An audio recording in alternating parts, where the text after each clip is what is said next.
If you want to learn more about a pour-over will, you can watch the video before you continue.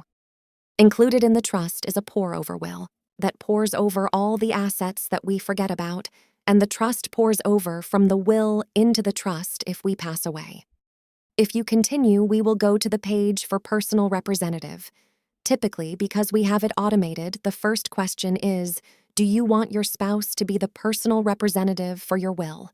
You can also add a secondary representative to your will if your primary is unable to act. And after adding your representative, next will be for your spouse to add a personal representative. Same with you, he or she can add a secondary representative if the primary is unable to act. For minor children, if you have any, he or she can have the asset if they passed the age set by its parents. Next will be the guardian for your minor children. This one has a short video for you to watch before proceeding.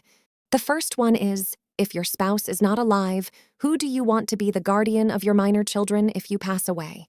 You can also add a secondary guardian if you want.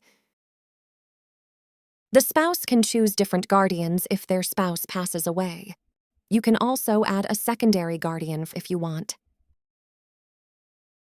The last thing is you can add additional instructions like restrictions. You can put any restrictions you want. You can also add a guardian for your pet if you have one.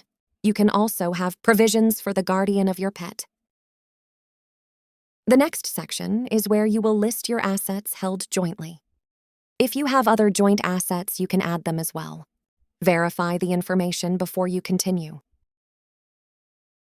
You can also add non-joint assets.